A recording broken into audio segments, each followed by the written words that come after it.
Nasty fog again this morning. Can't hardly see across the street. Why £6? Oh, it says so here. Found it on the doorstep. Oh, Mrs. Bridges must have left it last night when she come in. Don't know why, we've got plenty in the larder. It's that thick. There was this motor car in Belgrave Square, crawling, with a lad walking in front carrying a lamp. Proper pea super. Mind how you go with Daisy? Oh, she'll be all right. She can see in the dark with her blinkers on.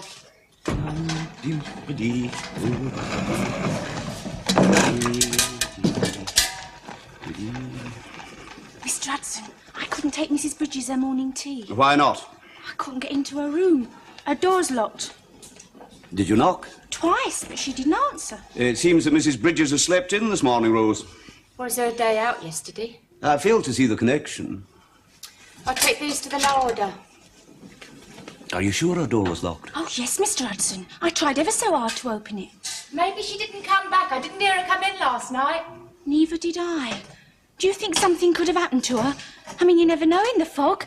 Maybe someone slit her throat down one of them dark alleys, like Jack the Ripper. Oh, not Mrs. Bridges, Doris. Jack the Ripper liked them a wee bit younger than that. More your age. Rose, you better go up and see. Maybe she's ill. Oh, yes, Mr. Hudson. Give me that cup of tea and you get on with the range. It's cold now. If she gets cold tea... Serve her right for oversleeping, lazy cat. Now, Rose, that's enough of that.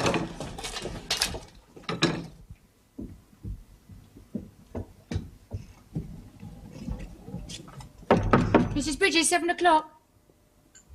Mrs. Bridges!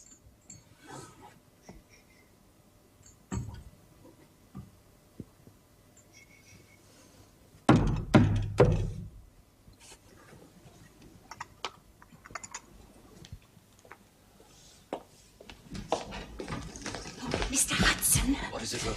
I couldn't rouse her, but I could hear sounds coming from the room. Oh, better just leave her then and get on. We'll try again in half an hour. Well, I'd best get Doris to help me with upstairs breakfast then. Yes, and take this down, if you please, Rose. Yes, Mr. Hudson.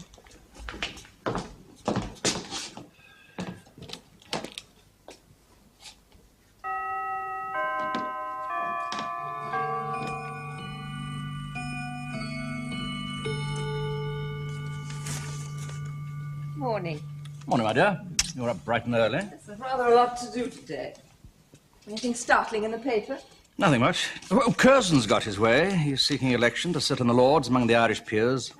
Without an acre of Irish land. At least his voice will be heard at Westminster once again after years in the wilderness. Never was a public servant so shamefully treated. When I think what that man did for India... You must tell him so next week when he dines here. I shall. I must be going soon. I'm seeing my tailor this morning. Could you ring for Hudson, please? It's time for me to face Mrs. Bridges again.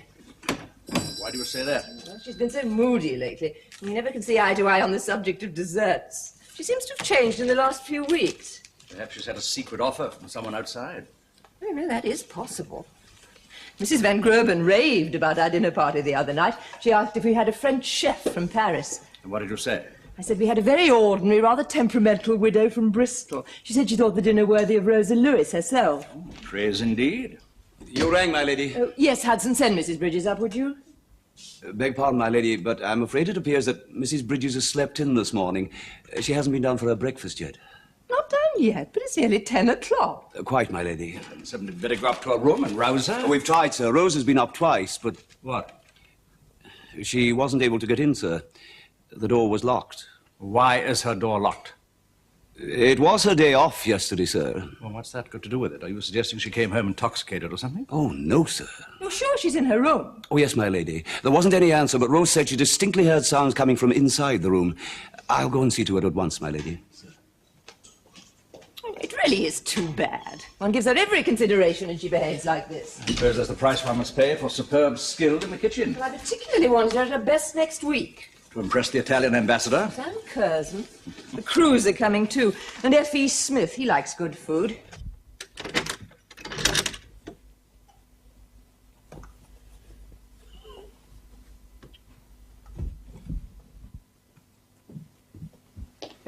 Ah, Mrs. Bridges. Our ladyship is waiting for you, Mrs. Bridges. In the morning room. Oh, really, what is that woman doing? It's gone 10 o'clock. Oh, my goodness. I must go. You lunching at your club? Yes, with old George Chesterfield. I'll see you this evening. Mrs. Bridges. There you are. You'd better go in. Yes, come in, Mrs. Bridges. I've been waiting for you. Did you have a pleasant day off yesterday? Yes, my lady. I understand from Hudson that you've had no breakfast. Not hungry, my lady. It's no business of Hudson's. I beg your pardon?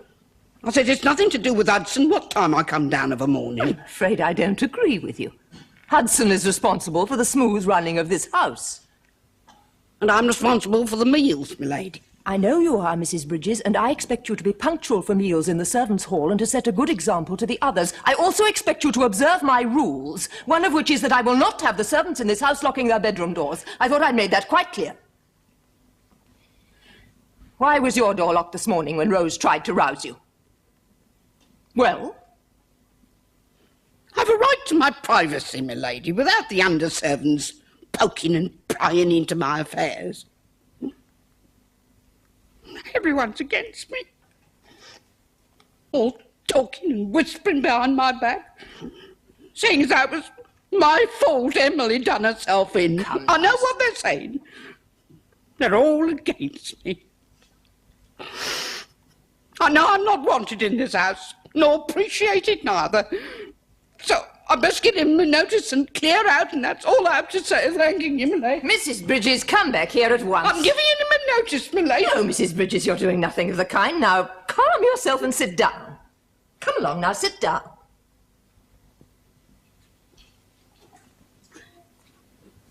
Very good. Now then, what's the matter with you these days? Aren't you going to tell me? I can't. You haven't been yourself for some weeks, have you? No, my lady. Are you unwell? I get these headaches. Sharp pains through my head, my lady. Everything seems to be on top of me, and I can't stop crying. I lie awake thinking about that poor dead girl. If I scolded her sometimes, it was only to make her a better kitchen maid and to get on in service. I trained under a strict cook myself, my lady, at Southwold. You've got to be firm with them. And then, when Emily killed herself, it was like as if I lost my own daughter. She was like that.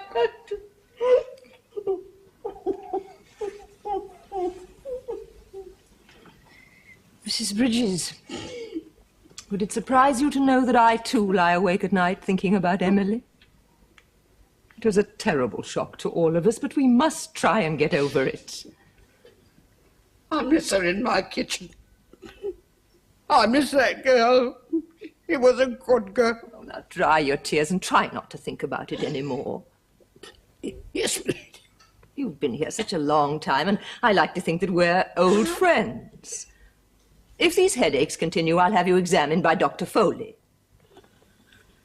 Thank you, my lady. It's just that sometimes I feel... What? Lonely, my lady. You see, since Bridges was took 15 years ago now, come April, I've had no one. I mean, no one what belongs to me. I've got my friend in Victoria, but it's not the same. It's not like someone as belongs to you. Is it, my lady? Mrs. Bridges, perhaps we should discuss the meals now, if you're quite ready. There you go, my lady. Mrs. Bridges? Are you there, Mrs. Bridges? I'd come in and sweep.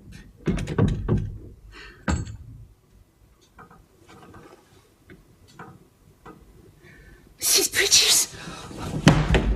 Having something quite simple. Some fish, perhaps? Yes, my lady. Mr. Hudson, What is it, Alice? I thought I ought to tell you. What, girl? There's a funny sound coming from Mrs. Bridges' room. There can be. But there is, Mr. Hudson. Mrs. Bridges happens to be in the morning room with her ladyship. But I heard it. Thump, thump against the wall. Oh, you're imagining things, girl. Not, Mr. Hudson, honest. Well, why didn't you go in and see what it was? Well, the door was locked, Mr. Hudson. Not again. Could there be thieves in the house? I have no idea, Alice. You'd better come with me.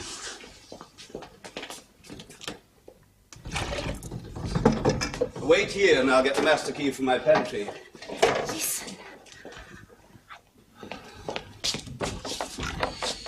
Anne, Mrs. Bridges? That's daft. She wouldn't do anything like that. Door locked? You come up with me, Alice. Yes, Mr. Hudson. Oh, and Doris. Yes, Mr. If Mrs. Bridges comes back down here while we're upstairs, don't say anything about this. Do you understand? Yes, Mr. Hudson. Come along, Alice.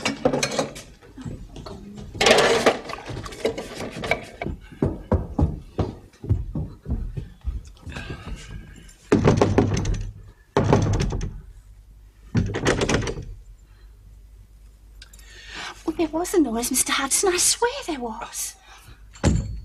Listen. There it is. Can't you hear it, Mr. Hudson? There is someone in there right enough. Just you stand clear, Alice. Is there any danger? You can never be sure. Just keep well out of the way. I'll unlock the door.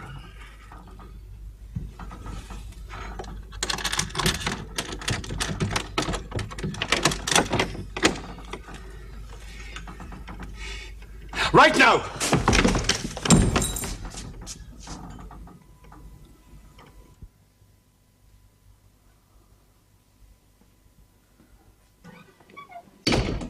Very good, lady. Get down there. Go, get down. Get.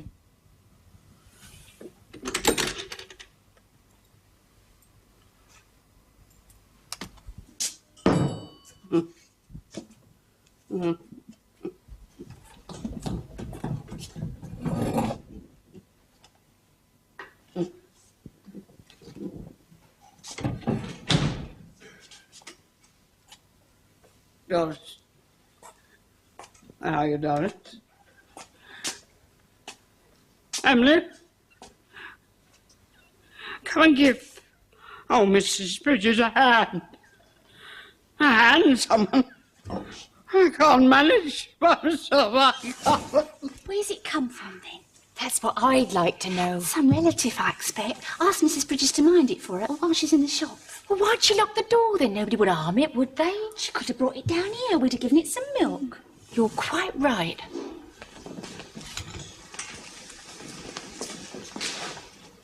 That's because it's not been honestly come by.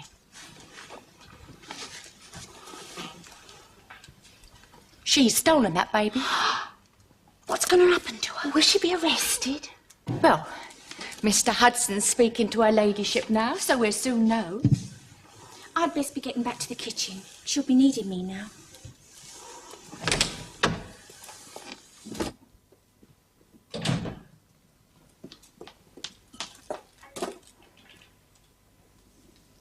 Lay out the saucepans then, shall I, Mrs. Bridges?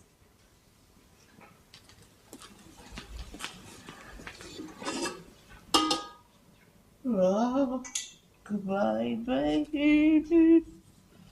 On the treetop, when the wind blows, the cradle will drop. Down will fall, baby, cradle and all.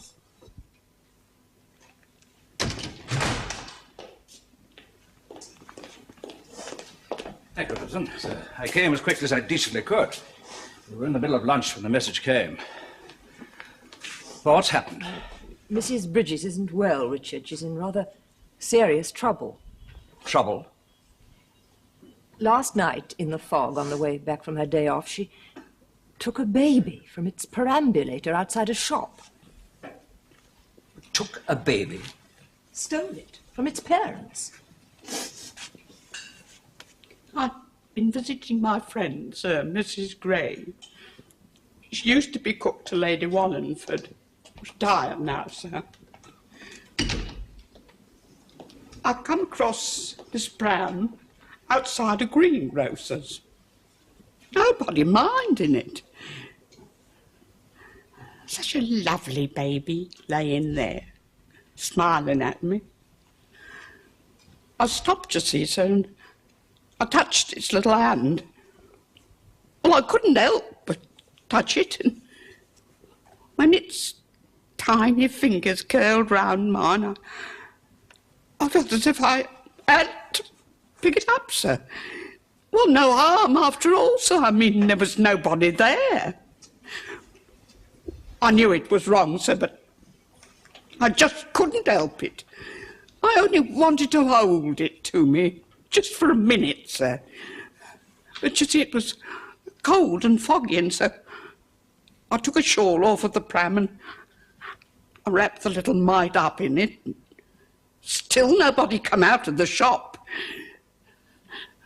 And then I... You what? Started to walk with it, sir, in my arms, round the corner, down the street. Which street? Oh, where was this? She doesn't remember, Richard. And where's the child now? Being cared for, sir, in the servants' hall. Oh, my God. And nobody tried to stop you? Nobody saw you take it? It was thick fog, sir. You could hardly see your hand in front of your face. What on earth made you do a thing like that? Have you thought of the parents of the child? What they must be going through at this very moment? The terrible anxiety? Richard, please. Well, I'm sorry, but whether Mrs. Bridges acted on some sudden impulse or not, the fact remains that some wretched mother is searching all over London for a stolen baby, and that baby happens to be here in this house. I'm sorry, lady, I couldn't help it. It just come out of me. Mrs. Bridges, are you sure you can't remember which street you were in? Have you any idea of the shop? A greengrocer, you said. Yes, it was a greengrocer. I know that, but I don't know what street. It was somewhere in Victoria near my friend. Somewhere in Pimlico. She better go up to her room for the time being. Perhaps she'll remember after she's calmed down. Go with her, Hudson, and then come back here. Very good, my lady. I'm sorry, my lady. Come along then, Mrs. Bridges. I'll see you upstairs to your room. You better have a wee lie down for a bit. Of course, the police have got to be informed. Richard, no. How else are we to trace the parents? I can't allow Mrs. Bridges to be carted off by the police. It would kill her. Besides, I have an important dinner party to give next week. How can you think about dinner parties at a time like this? Because I have to, Richard. I have to run this house and entertain important people for your sake. How can I do that without my cook? I can't find a new cook at a minute's notice. Marjorie, I am trying to be very, very patient with you. A child has been stolen from its pram by Mrs. Bridges. The parents have got to be found at once and the child returned. That's all that matters. But if we could find out where it came from, we could send it back. Well, with some sort of explanation. Marjorie, you quite lost your reason. You're asking me to bypass the normal course of the law to shield a person who is guilty of a criminal offence. Mrs. Bridges is not a criminal, Richard. She's ill. She's been through a lot lately and she needs rest and care. No doubt. And it's our responsibility to look after our servants when they get into trouble. There's trouble and trouble, and this is a bad case of child theft, and the police have got to be told whether you like it or not. And that's what we have to do, my dear. Will there be any further instructions, sir? No, Hudson. Thank you, sir. Hudson, My lady. I have an idea. Am I right in thinking that you have a friend in the police force? Yes, my lady. Sergeant Mackay, round at Gerald Road. I thought you had. I think you ought to be very careful, Marjorie. I shall be. Hudson, how would it be if you were to bump into Sergeant Mackay somewhere round by Gerald Road Police Station? I understand perfectly, my lady. Do you, Hudson? Indeed, sir. I understand the need to trace the parents of the wee baby and return their property to them immediately, without involving the police. Put it that way, sir? And you think you can? If luck is on my side, sir. And provided, of course, that her ladyship or yourself will not be requiring me for the rest of the afternoon. Oh, that's understood. Now, all we need is the address of the people in the strictest confidence, of course. You can rely on me, sir, my lady. On Hudson. Sir. Not a word to the other servants for the time being. Oh, naturally, sir.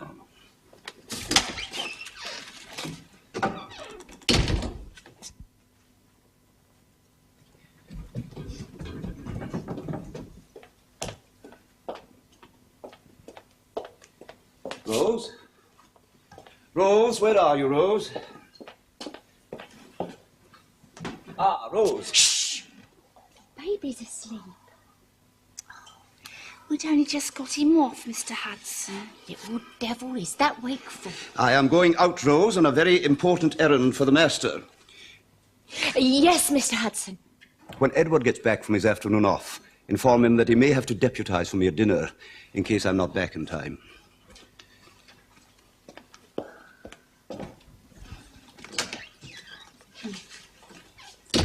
Just to see if the fire's all right, my lady. Oh, yes, perhaps another piece of coal, Rose. It's turned much colder. Yes, my lady. But the fog's not quite so thick. That's good. Hudson's still not back. Not yet, my lady. Oh, if that's Mr. Bellamy, tell him I'm in here, will you? Yes, my lady.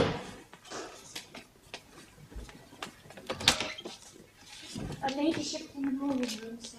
Any news? No, sir. I gather Hudson's not back yet. No. Gone over 3 hours. What can have happened to him? Well, his friend in the police may not have been there. He may have had to wait for him. To come on duty? Oh, yes, possibly. The evening paper, sir. Thank you, Rose. Is there anything there about a stolen child? Not that I can see. Will there be anything else, my lady? Yes, Rose. What time can we dine? Oh, any time you wish, my lady. It's all ready. Will I tell Edward to ring the gong? Yes, in 10 minutes. We won't change. Very good, my lady. I just hope it tastes of something. Sure it will, Rose. They're being absolutely splendid, Richard. What's that, my dear? The servants, I'm saying they're being simply marvellous. Rose and Doris have cooked the dinner, and Alice is busy looking after the baby. That's very commendable, Rose. We're very grateful. Oh, I'm sure we don't mind doing a bit extra, sir, if it's to help Mrs. Bridges. Will that be all, my lady? Yes, thank you, Rose.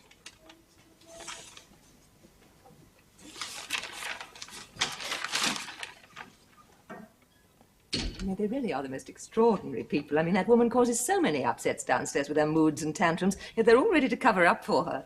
Domestic servants are more loyal by nature than politicians. Ah, Hudson. My lady. We're worried about you. I trust you'll pardon me for coming straight in as I am, sir, but... You're soaking wet. I'm very sorry, sir. It began to sleet a wee bit when I reached Eaton Square. Well, what news? I am able to report, sir, my lady, that I have ascertained the identity of the baby's parents. Well done, man. And where they live? Yes, sir.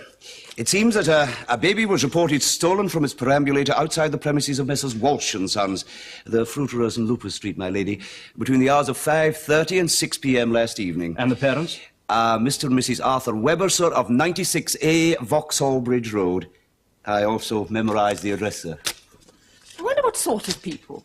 Oh, middle class, my lady, but quite respectable, I understand. We must order the motor at once.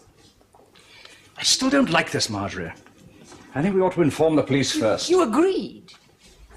Oh, very well. Tell Pierce to bring the motor around at once. Very good, sir. Yes, Hudson, and ask Rose to have the child well wrapped up, ready for travel, and brought up to the hall. Dinner will have to wait till we get back. Very good, my lady. How much will you offer these people as compensation? We shall have to wait and see what their circumstances are.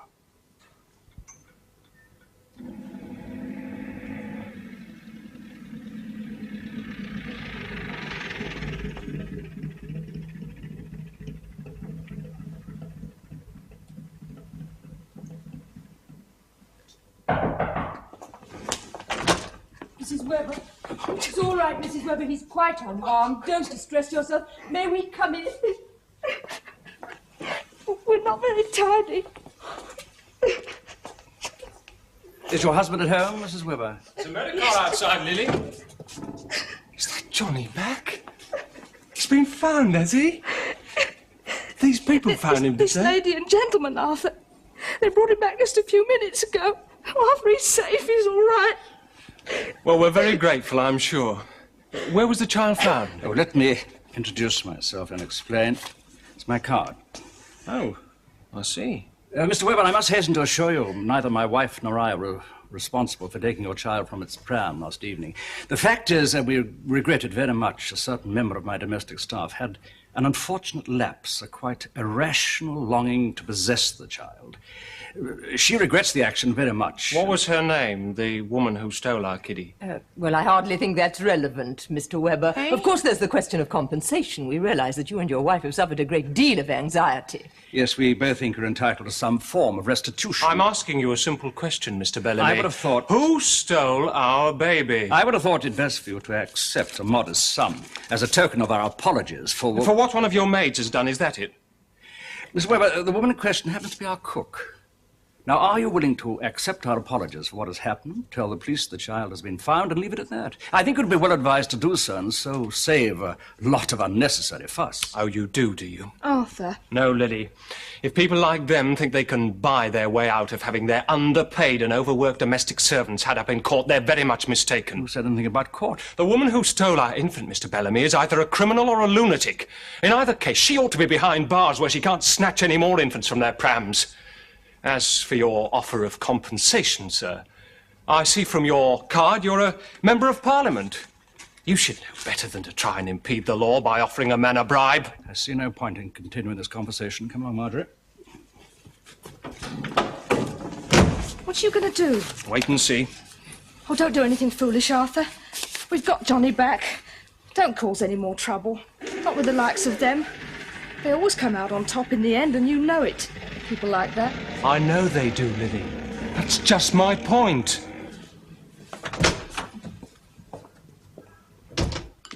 So when Miss Roberts told her ladyship she couldn't get the stain out of her grey coat, she had her head snapped off. Let's keep out of her way, then. What I can't understand is why Mrs. Bridges didn't get pushed. I mean, causing all that trouble. Can't afford to lose her, that's why. She's too good a cook. Besides, they took the baby back to its owners, and there's an end to it. It was a lark, having a baby to take care of, even if it was only for a few hours. Hey, Rose? It was all right. Dear little thing. I'd love to have a baby. Oh, I dare say your turn will come one day. When it does, let's hope it's intentional.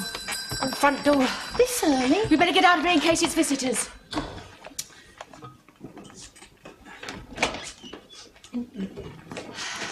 Mr. Hudson, we're down in the morning room. Very good, Rose. Well, hurry up and get downstairs. There's someone at the front door. Oh, come on now. Quickly, girl, quickly.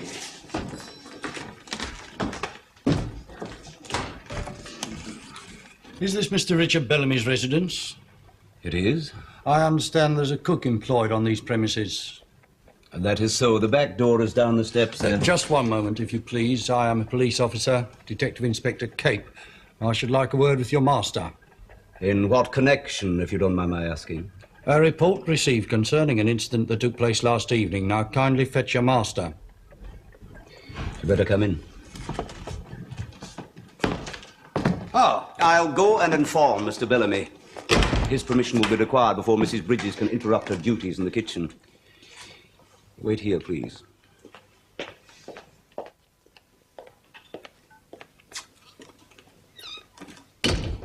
Excuse me, sir. There's a gentleman from the police, Detective Inspector Cape. He wants to see Mrs. Bridges. Well, show him in now, will you? Well, I understood, sir, since the baby was returned last night. Oh, no, Hudson, the matter's far from closed. I rather expected this. Should I fetch Mrs. Bridges? Well, not yet. Just leave this to me. I've heard about this Inspector Cape, sir, from my friend Sergeant Mackay at the station. I understand he's a holy terror. Yes? Well, he's not going to terrorize me. You show him in. Very good, sir.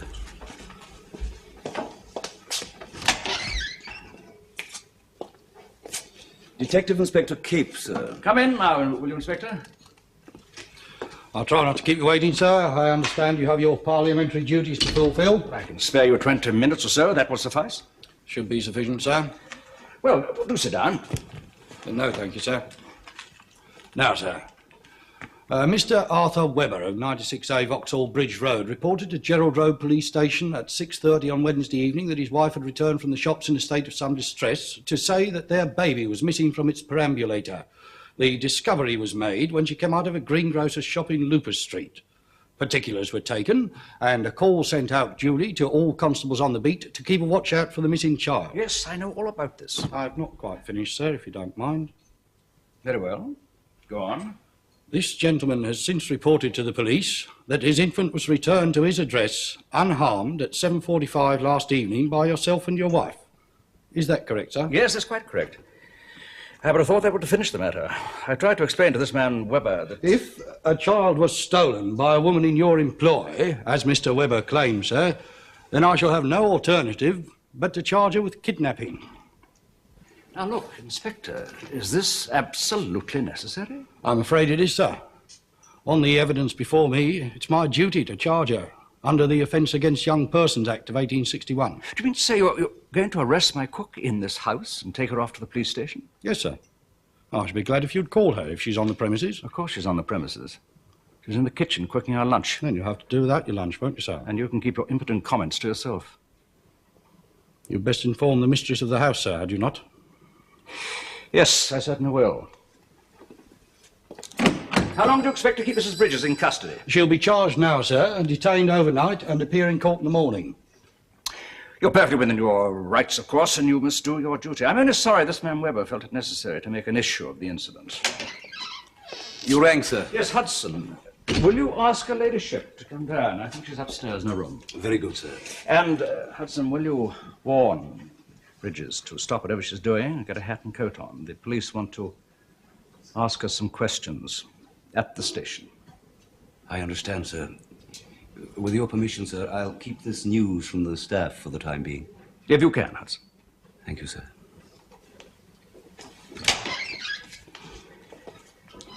My wife will be down shortly. There is one more question, sir. Well? How did you know where to return the infant? I note you failed to report your discovery to the police. I don't like your tone, Inspector. Don't you, sir? I must remind you that the failure to report the discovery of a felony may be taken as acting as an accessory after the fact. I am aware of the law. You're talking to a former Minister of the Crown. And I am carrying out my duties as an officer of the law, sir. In view of your position, I shall of course overlook the matter on this occasion. But I must warn you in future not to go about offering money. Mr. Webber knows perfectly well that money was offered to him and his wife as a gesture of compensation. They didn't take it, did they, sir? That is their business. Richard, what's all this about Mrs. Bridges being arrested? It's quite outrageous. Margaret, this is Inspector Cape of the local police, my wife. Good morning. Well? The inspector is acting quite correctly, Marjorie, according to the law. I suggest we offer him a glass of sherry until Mrs. Bridges is quite ready. Don't take on Mrs. Bridges. I'm sure your friend will be all right. Yeah, I expect so. It's 'cause she's old and got no one. The police come to fetch you. She'll have given them your address, see? Not like Ivy to be took sick. She's always had good health. It's this friend of hers, you understand, Doris, down near Victoria. She's been taken to the hospital and, well, she's asked to see Mrs. Bridges. Alice says there's a detective in the hall. Oh, yes. Yes, well, as I explained to Alice and the others, the police have come to take Mrs. Bridges to her friend's bedside. Oh, I see. Now, get on with your work, Doris. There's a good girl. Yes, Mr. Hudson.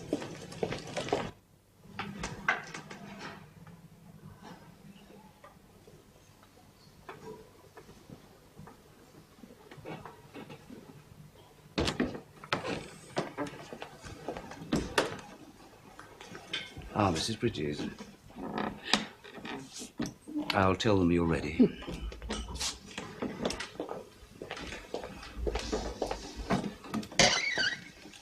Mrs. Bridges is ready, sir, in the hall.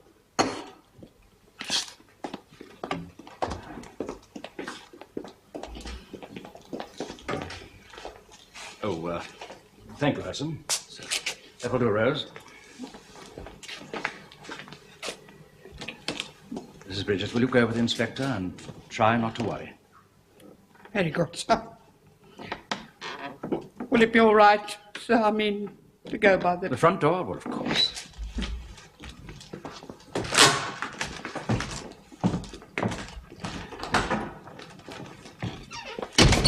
That poor, wretched woman.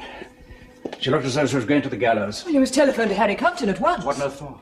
Good heavens, Richard. If the Lord Chief Justice can't get this ridiculous case stopped, nobody can. Now, listen to me, Marjorie. I've already tried to bypass the law once to save your cook from going to There prison. must be something we can do, and she's your cook, too. Well, there's precious little we can do.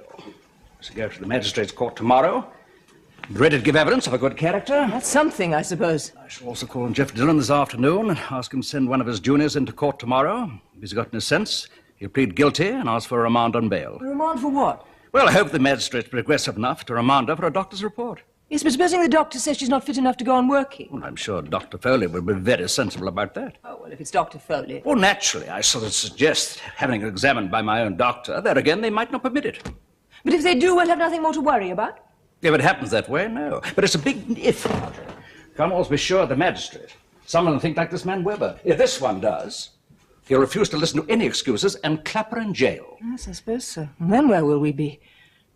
Sorry, old chap, but it's not in my power to stop this case.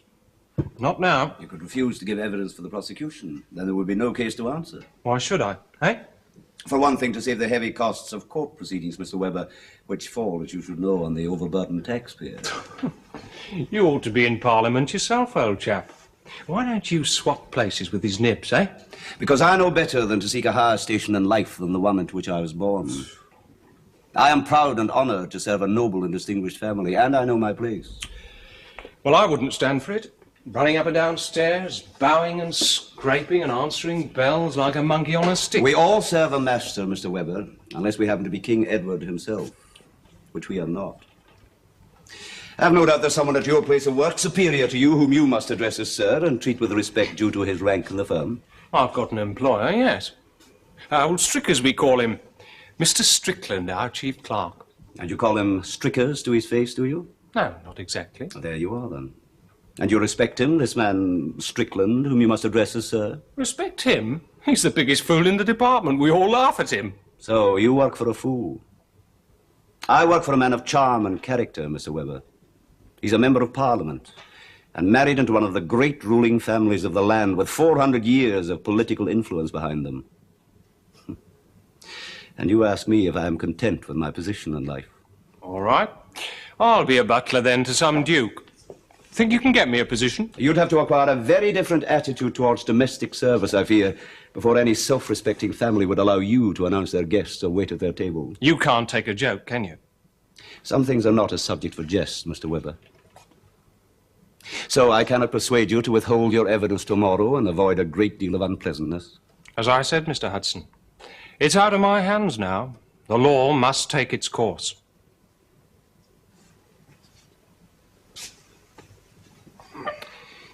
Then I'll not impose on you any further. Good night.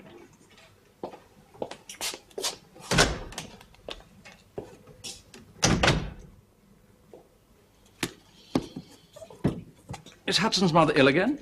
Why do you ask that? I was wondering why he asked for time off this evening. It's the only time he ever does. He didn't give a reason. Yes, Hudson, what is it? Sir, my lady. Might I speak to you for a moment, sir? Yes, you may. I would very much like to visit the police court tomorrow morning, sir, if you will permit it. You, Hudson? Yes, my lady. You'll find it very distressing, Hudson, sitting there watching Mrs. Bridges in the dock. I'm acquainted to a certain extent with the process of the law, sir, after a number of visits to the public gallery at the Old Bailey. How gruesome of you, Hudson. Not at all, my lady. I often go to the Central Criminal Court on my days off to hear the great advocates plead. Just as one would visit Lord's cricket ground, sir, to watch Ranjit Singhji or Dr. Grace at the wicket. I do not go to gaze with morbid curiosity in the faces of the murderers, my lady. I see. Well, there's no reason why you shouldn't go, as long as the household functions properly during your absence. I would naturally ensure that it does, sir. But, Hudson, don't you think it might upset Mrs. Bridges if she caught sight of you on the public benches? I have in mind taking a small part in the proceedings, my lady, if it can be arranged. Taking part? If I could be called to the witness box, sir, I think I could make a useful contribution to the hearing. You mean as a witness to her character? Something of the kind, sir. I would have to see the solicitor acting for Mrs. Bridges, if she were to have such a privilege. Furthermore, I would need to make arrangements with the clerk of the court to see Mrs. Bridges before the hearing. As a matter of fact, I called on Sir Jeff Dillon this afternoon. Someone from that office will be attending tomorrow. You could speak to him, whoever he is, as soon as he gets into court. Just tell him who you are. Thank you very much, sir, my lady.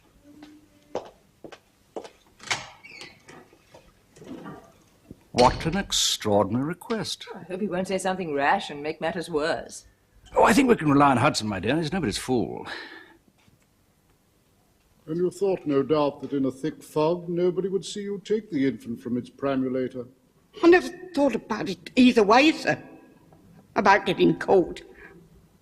I took the baby because I felt all as if I wanted to hold it in my arms, sir, and love the little mite. I never stopped to think about it being some other woman's baby. I just had to have it in my arms, sir, and keep it warm and safe. You had no idea whatsoever of the identity of the owner or her address? No, sir. So there was no question of any intention of returning the infant. Your aim was to steal and keep the property. I wanted to take it back after, sir, but it was too late. If I may intervene here, Your Worship. Yes? I ought to make it quite clear that the plea of not guilty to theft is based on a momentary loss of responsibility on my client's part. This has been due to certain recent stresses at her place of employment and a psychological condition of the accused woman's mind, a temporary one, in respect of which I am asking to bring further evidence. Very well. Call Mr. Angus Hudson, please.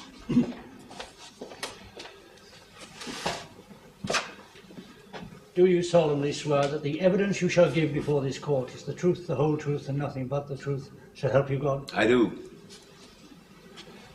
You are Angus Hudson, employed as butler at the premises in Eaton Place, whereas we have heard the accused is employed as cook. I am, sir. How long have you known the accused? Approximately 12 years, sir. I still can't understand why Mr. Hudson told her she was going to visit her friend in hospital. To spare Mrs. Bridges' feelings, I expect. Not very nice for cook to be arrested by the police in front of all the other servants. She won't come back if she goes to prison. No, she won't. Is it true Mr. Hudson's gone to watch? Suppose so. I'm surprised at Mr. Hudson. It's morbid. It's like going to a public hanging. Why?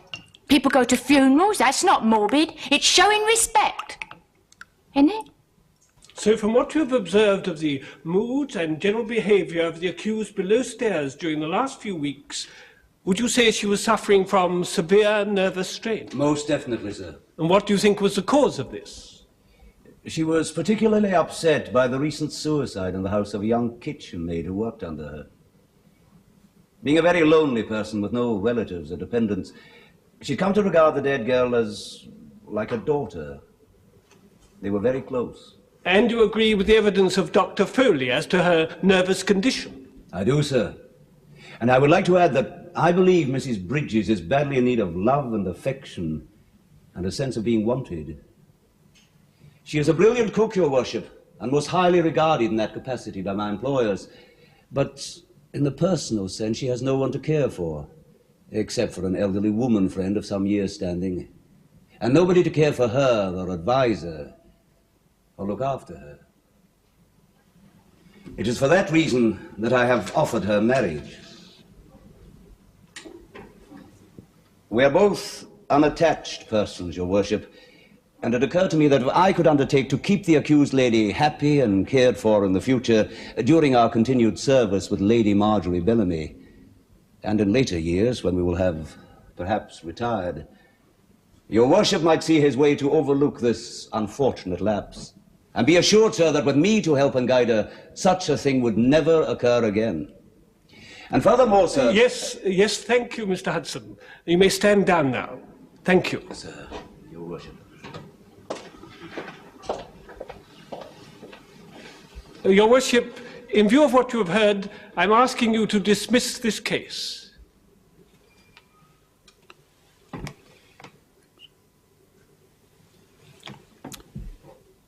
It seems to me, Bridges, that a large number of people have gone to a great deal of trouble to obtain your acquittal on this charge. Taking everything into consideration, I am prepared to accept the theft of Mrs. Webber's child as due to a momentary lapse of responsibility, brought on by severe mental strain and depression. You have a good position in service, a thoughtful employer, and a most loyal colleague in the butler, Mr. Hudson. So I'm going to bind you over for 3 months on good behaviour and hope that you will not have occasion to appear before me again. Thank you, sir. I've never heard anything like it outside the House of Commons or the High Courts of Justice. Marshal Hall himself could not have done better. But he can't really mean he wants to marry Mrs. Bridges. That's what he said in court, and he's asked her. But I gather she wants to wait. Well, at least the gesture helped get her off. Begging your pardon, my lady. Hudson, what's all this I hear? Making a speech in court and offering to marry Mrs. Bridges? I must apologize to you, my lady, and to the master for not asking your permission before offering my hand to Mrs. Bridges in marriage. The truth is that the idea only occurred to me last night in my pantry while I was pondering ways of helping Mrs. Bridges out of her troubles. But has she accepted you? That's the point. We discussed the matter in her cell at the police station, my lady, shortly before the hearing. And what did she say? She was very touched, my lady. She agreed that we should both, being unattached, as it were, reserve ourselves for each other in the not-too-distant future, whilst continuing, meanwhile, in your ladyship's service as before. Well, that seems a very satisfactory arrangement. Where is Mrs. Bridges now? Waiting outside in the hall, my lady. She would very much like to come in and say something to you, if you wouldn't mind. Yes, of course, Hudson. Send her in. Thank you, my lady.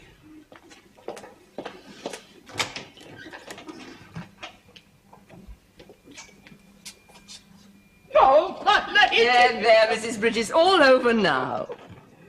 I'm so ashamed, my lady. Can you ever forgive me? I told you it's all over. The matter shall never be referred to in this house again. You've all been so good to me. Well, Mr. Bellamy and I have done nothing except return the child to its parents. It's Hudson you have to thank. Yes, my lady. Congratulations, Mrs. Bridges, on your exciting plans. Hudson, you must open a bottle of my Krug 98 in the servants' hall and celebrate. Well, thank you, sir. That's very good of you. All I want to do now, my lady, is to get back into my kitchen and get on with my job. Of course you do, Mrs. Bridges. Don't forget we've this important dinner party next Thursday. We'll discuss the menu in the morning. I want you to give us a really special dinner. Oh, excuse me, my lady, if I may intervene on this point. You're not in court now, Hudson. Oh, no, sir. It was just to say that Mrs. Bridges has been through a good deal of anxiety and distress lately, my lady. I was therefore planning for her to spend a few days with a sister of mine in Folkestone, if you would consider giving her some time off. Also, I've heard of an excellent cook who would be only too pleased to come in for the dinner party on Thursday evening. You never said none of this to me, Mr. Hudson. The idea was to surprise you with a wee holiday, Mrs. Bridges. I'm not going on no wee holiday. Begging your pardon, Nedge. Do you think I'm going off to Folkestone? Leave my kitchen to some outside cook when we've got important people to dinner? Well, very grateful for the thought, Mr. Hudson. Well... You're not a husband yet, are you, Hudson? So it would seem, sir. No, he's not. Well, if you really feel you can manage Thursday... I'll be up in the morning, my lady, with some ideas for a main course. And this time, I won't be late. Very well, Mrs. Bridges. Excuse me, sir. Ron Hudson. Sir? We're most grateful. It was a pleasure, sir, my lady.